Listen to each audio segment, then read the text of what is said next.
Nosso bate-papo agora é sobre criação dos filhos, e para isso a gente recebe e eu apresento novamente o Rafael Nores, que é publicitário, a Bianca Arcangeli, que é produtora de conteúdo, a Bianca Barat, que é gerente comercial, e a Sirlene Ferreira, que é psicóloga. Obrigado, gente. Muito obrigado pela presença. Obrigada. Primeiro eu vou pedir para vocês contarem a história de vocês. Como é que é esse negócio? A gente, antes de começar, a gente deixou claro, e eu falei isso logo na abertura, a gente não está falando de pais e mães solteiros aqui, a gente tem situações diferentes em cada caso. A gente está falando do foco de cada um deles na criação dos filhos e do fato de cada um deles assumir a responsabilidade desta missão, desta tarefa. É esse o nosso tema. Então a gente está chamando de pai solo, mãe solo. Essa é a ideia. Primeiro você, Rafael, como é que foi essa história? Como é que você se transformou num pai solo? Bom, a própria história de pai foi no susto, né? Meu filho nasceu, eu tinha 21 anos, tinha acabado de fazer. Ele nasceu 2 dias depois do meu aniversário. Bem novo, bem garoto. Sim, eu estava no último ano da faculdade, estava fazendo estágio. Então, ele nasceu num momento de correria, né? E a separação aconteceu 6 meses depois do nascimento, ele era novinho. Você estava junto com a tua companheira naquele momento? Tá. Sim, e como não foi uma gravidez planejada, a gente estava muito pouco tempo, a gente estava mais ou menos 7 meses namorando, Tá. quando ela engravidou. Olha Então, teu filho na formatura, a gente tá mostrando algumas fotos, tá, galera? Sim, ele foi na minha formatura. Eram 2 meninos, né? Fique claro Sim. isso. Era.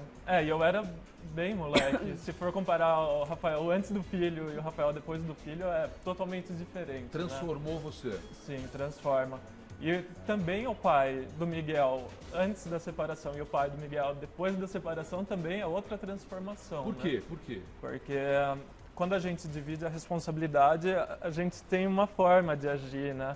E eu, antes da separação, eu ainda tinha muito da questão da minha referência paterna, que é do pai provedor e tal.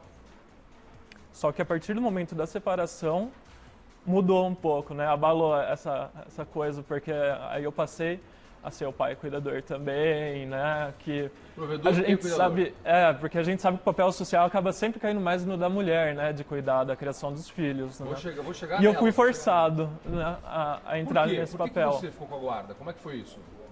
Quando a gente se separou, a gente tinha 2 realidades muito diferentes, a minha e a dela. E a gente chegou a determinação, a gente chegou junto a um consenso de que ele tinha uma melhor estrutura comigo, né? Por causa da Foi minha pensando família, na questão financeira, tudo. Uhum. Que legal, parabéns, muito bom, muito bom.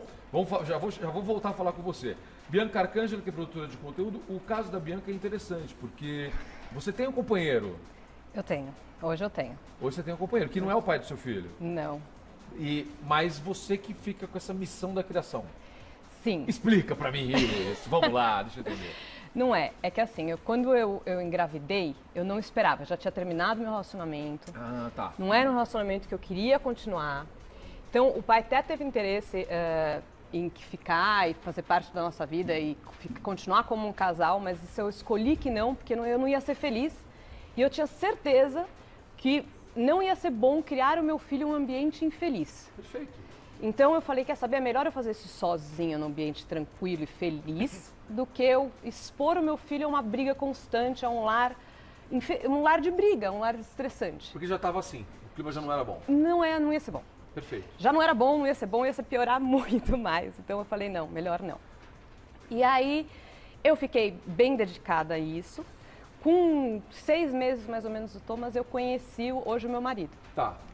Que no final ele foi entrando na minha vida, ele entrou na minha vida e na vida do Thomas isso foi crescendo ao longo do tempo, dependendo do quanto ele queria entrar. Eu dei a liberdade para ele de ajudar da forma que ele quisesse.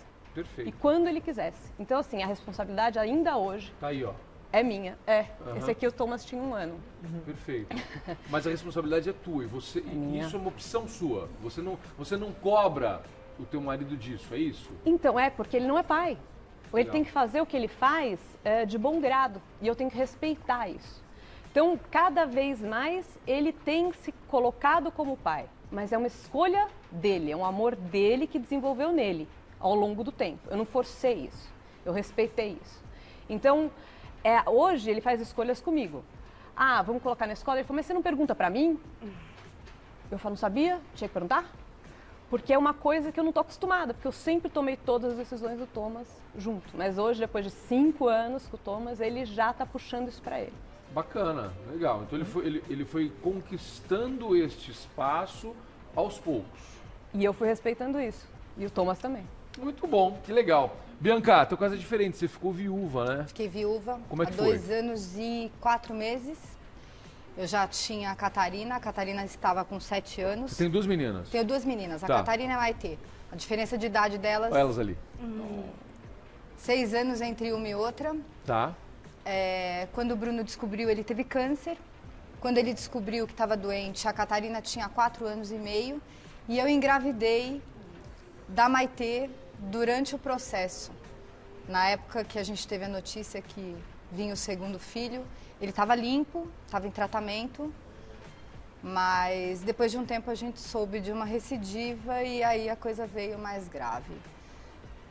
Em nenhum momento da minha vida eu pensei em ter filhos sozinha. Eu já estava com ele há... Tá aí, ó. Ele tava em tratamento com a sonda aí. São poucas fotos que eu tenho de nós 4 juntos. Fiz questão de trazer. Obrigado, muito obrigado. Mas eu não escolheria esse caminho. Demorei para decidir a vinda da Catarina. Já estava com ele há 8 anos quando eu engravidei.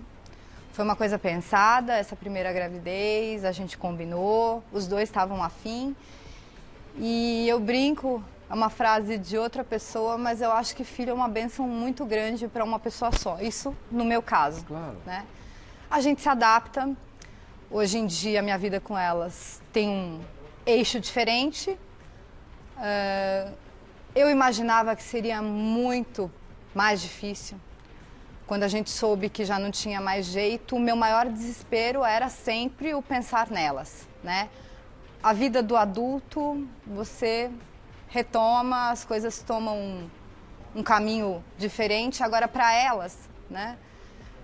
Uma presenciou tudo, Viveu tudo de entendeu o que estava acontecendo, foi exposta à morte cedo, e a outra nem teve chance de conhecer bem o pai.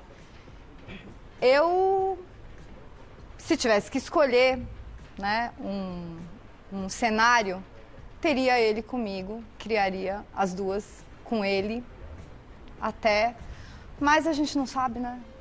É tudo uma surpresa super. E hoje é isso aí, hoje a tua rotina faz parte da sua rotina, essa dedicação. Depois de gigante. 2 anos já estou acostumada. Tem vó que ajuda, tem tio, tem muita gente participando.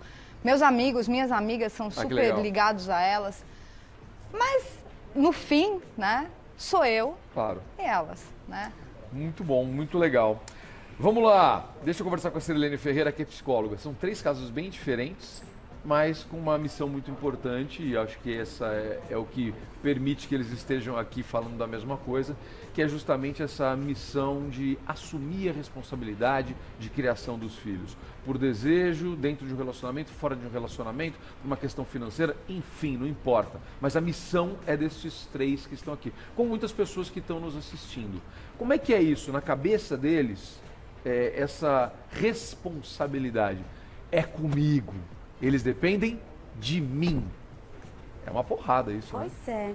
A gente estava até conversando antes um pouquinho, né? A decisão de se ter um filho já é uma responsabilidade tanto. Né? E no caso, sozinho ou não? Ops, né? Claro. Aí no caso da Bianca, tem uma questão de fatalidade. Aí ela tem que elaborar um luto. Então a família está de luto. Enquanto ela elabora o luto, ela ainda precisa ser autossuficiente para saber como é que ela vai lidar com tudo isso, né? E agora eu tenho 2 filhas e como é que eu vou seguir adiante? Mas o bacana, né? O aspecto positivo é que ela tem uma rede de apoio e ela buscou essa rede. Isso é saudável, que então, se a gente, saudável fazer isso. Claro, Legal. né? Se a gente parar para pensar que ela disse, né, que não queria, se fosse para a escolha, claro, foi uma fatalidade, ela enviou. Então, olha só, mas no meio disso tudo ela tem amigos, ela tem familiares, Isso é sensacional, conseguir focar no que tem de bom, no aspecto positivo, e que as filhas dela conseguem perceber isso, olha, não estamos tão só, né?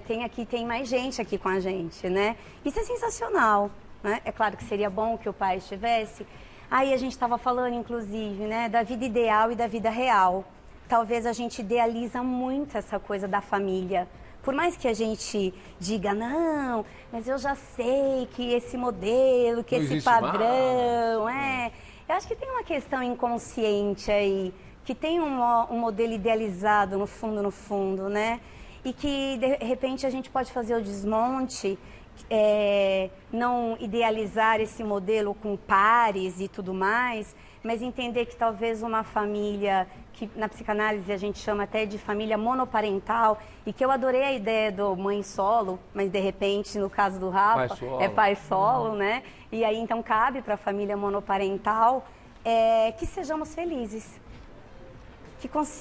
A gente precisa conseguir ter harmonia, né? Ficaram os dois, então que sejam os dois felizes, que consigam ter de fato, construir aí um vínculo afetivo e estar o tempo todo junto, contando com as redes, né? Porque também não dá para ser mãe full time, né?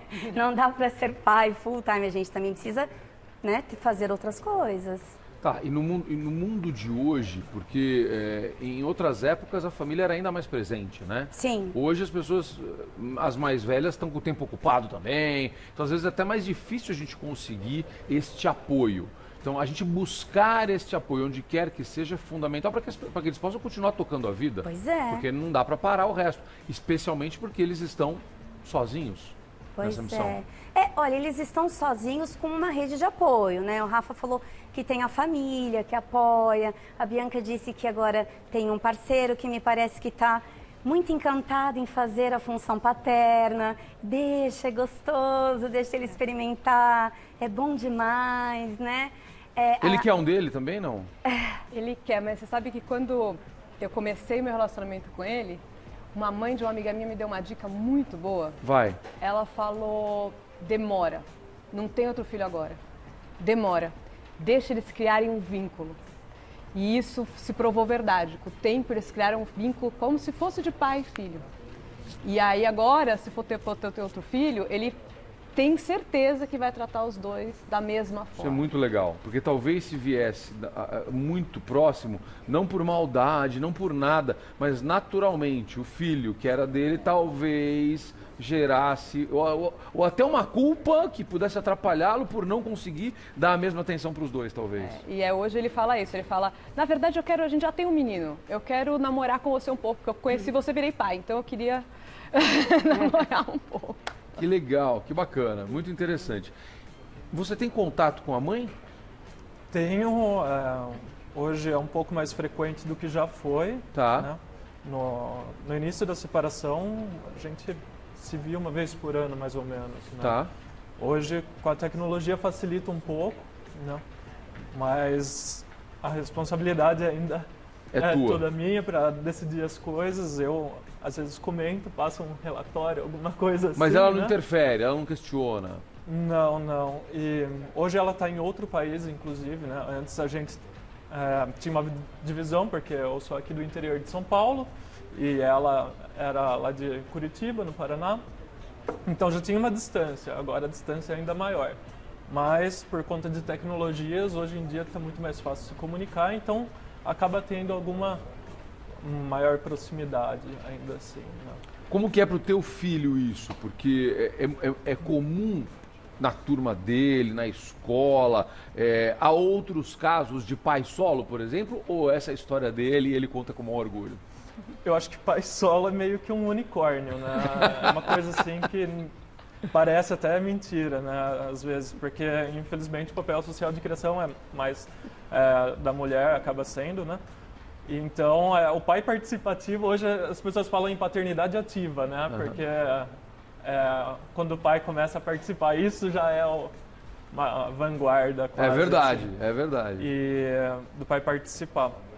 Agora, na questão dele, por exemplo, em Dia das Mães, essas coisas, ele tem duas referências maternas, assim, presentes na vida dele, né? Que é a minha mãe que ela passou um tempo me ajudando a cuidar dele, né?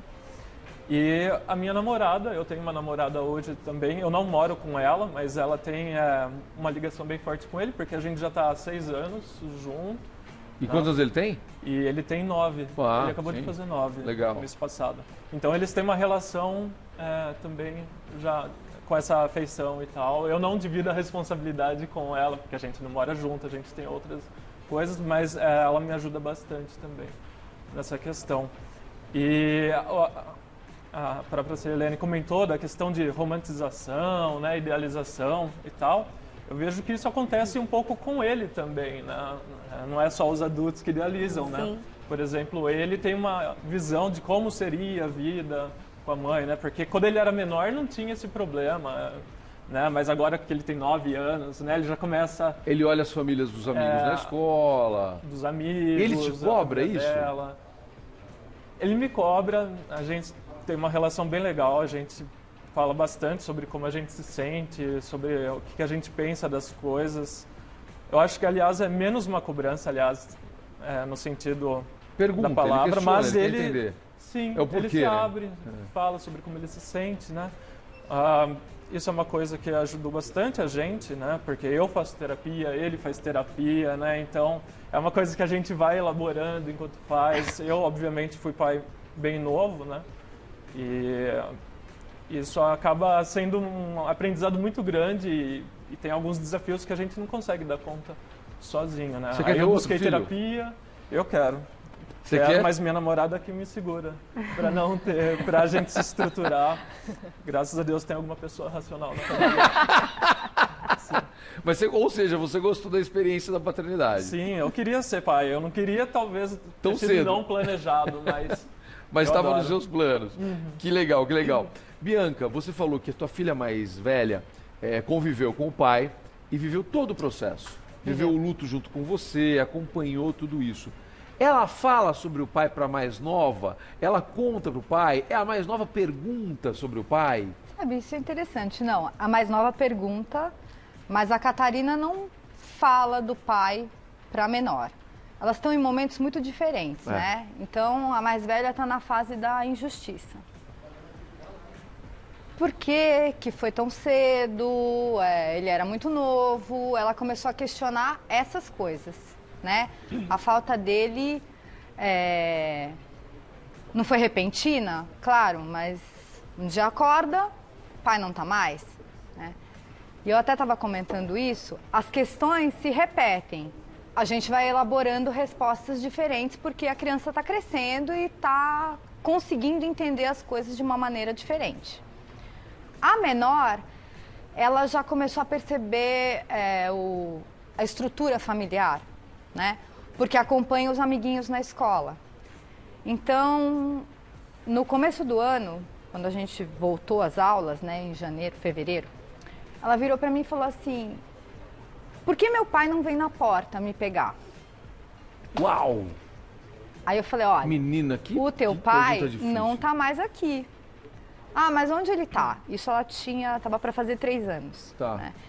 Então vem essas perguntas porque a criança vê que os amiguinhos, o pai e a mãe aparecem na escola para buscar. Né? Esse ano teve a comemoração do Dia dos Pais e eu fiz questão que as duas participassem. Elas tiveram um pai Bacana. genial, bacana. Então, vai a mãe lá, fizeram uma atividade. Aí na saída ela falou assim: mas você é minha mãe ou é meu pai? Então, tem muito isso, né? A gente tem fotos, né, em casa, conta histórias para ela entender um pouquinho, as histórias que ela consegue entender. A maior viveu muito com ele, viajava só com ele, fazia as atividades só com ele também, ele era muito participativo. Então, estou em 2 momentos diferentes, tentando explicar as coisas para as duas de maneiras diferentes. Agora, entre elas falam do pai, como ele era fisicamente, mas a maior ainda não tem muita paciência para explicar. as coisas que ela viveu Ela tá para menor. resolvendo primeiro ela, né? Exatamente. Ela está isso. nessa fase da Recente, injustiça. né? E é uma missão complicada Nossa. pela diferença de idade delas e pela diferença de experiência. que Então, cada tem um o dia a vive. dia, né? A rotina. Uma não faz o que a outra faz. Então, a gente se desdobra para encaixar a atividade da maior, da menor. Olha, fica um pouquinho com a pequena, que eu vou levar a outra ali correndo para fazer não sei o quê. Tem festinha, deixa. Nossa, daqui 4 horas preciso ir buscar. Mãe, fica um pouquinho com a Maitê, eu vou lá buscar a Catarina. Isso é um exemplo tão pequenininho perto Mas- do cotidiano, né? Mas é o que de fato acontece. Exato. É tipo Porque todo uma dia. não faz o que a outra faz, todo dia. Meu dia começa, né? Espera a menina que trabalha em casa chegar para levar a outra para academia, aí volta para casa, prepara o dia. Final de semana é sempre, né? A Bianca tá lá, a Bianca tá aqui. E você Falo, correndo. gente, né? É, mãe turista, né? Exatamente. O tempo fim de- inteiro, Fim de semana é isso. final de semana sempre é mais A- caótico. A missão dela nesse ponto é bem complicada, né? Porque ela tem uma... não, o cuidar toma muito do tempo, obviamente, mas é uma preocupação permanente da mensagem que se passa. Até porque, você vê, as cobranças são diferentes em relação à informação, né? Uma quer saber, é curiosa, e a outra já tem a consciência e tem a injustiça. Pois Ela não é é. curiosa, ela vai se revoltando com aquilo. Sim, a outra ainda está na fase da elaboração do luto, porque essa coisa da injustiça, de ficar indignada com o que aconteceu, faz parte da elaboração do luto. Então, é claro que é difícil para ela falar sobre algo que ela ainda está elaborando, né? E é recente, né? São 2 anos. 2 anos pouco. e meio. Quer dizer, é muito recente para a gente considerar ela uma criança. Para os adultos, isso é difícil. Imagina para a criança, para uma adolescente, né? Então, não é fácil. A gente estava conversando sobre isso. Inclusive, a Bianca disse para mim, eu não gosto quando fala em missão, né? Porque ela disse romantiza demais. É uma tarefa árdua. Aí a gente, né, já fala do Interessante papel isso. da mãe mesmo, mas às vezes você vem aquela pergunta, mas você é casada? Não, eu sou viúva. A pessoa para, Sem saber o que falar. E tenta aí dar eu uma tenho vontade de, açucarada, né? não, para Tipo, tudo, não é assim. Tá. Não sabe o que falar. Às vezes as conversas travam, sabe? Quando eu conto. Fica aquele silêncio inconveniente. Nossa, mas é né? muito nova. Nossa, mas 2 crianças pequenas. Nossa, era o que eu pensava antes de perdê-lo. Né? O que eu vou fazer agora? O fato é o seguinte, faz, né? Pois é. Porque tem que fazer. Você não tem outra Não saída. tem o que fazer. Você tem contato com o pai? Eu É. tenho. Ele surge de tempos em tempos. Agora surgiu, esse último mês surgiu de novo, família. Mais a família do que ele, eu acho até. Surgiu de novo. E aí quer pegar final de semana. Mas assim, as decisões continuam sendo sendo minha. O financeiro continua sendo ele. Não sou eu. É você, é tudo você. Pegar, levar, trazer. Como ela falou, eu tenho meu marido, ele vai de vez em quando, porque ele acorda de manhã e fala, hoje eu vou levar ele. Eu falo, obrigada, Senhor. Que bom. Mas é uma coisa que ele faz porque ele quer do nada, não está programado. Então, quem pega sou eu, quem leva na festa sou eu, quem vai buscar sou eu. Quem acorda de madrugada é você? Sou eu. Eu acordo todo dia às 4 hoje já. Porque eu já cheguei nesse nível, já estou acordando às 4. É a hora que eu vou dormir. Então, eu acordo às 4, porque chega 9, 10, eu já vi que eu não funcionava tão bem, então eu achei melhor puxar para mais cedo. Então, eu acordo às 4, vou fazer ginástica, deixo os 2 dormindo, e aí começo a programar o dia dali para frente. Você, olhando tudo isso e já planejando, pelo que eu estou entendendo, já está quase na hora de planejar esse outro filho. Você está preparada para isso já? Eu estou trabalhando agora. Eu estou, bem ou mal, eu virei empreendedora também, porque eu acho que quando o Thomas nasceu, ele me trouxe a minha paixão. Eu achei o que eu amava na minha vida, eu achei meu objetivo.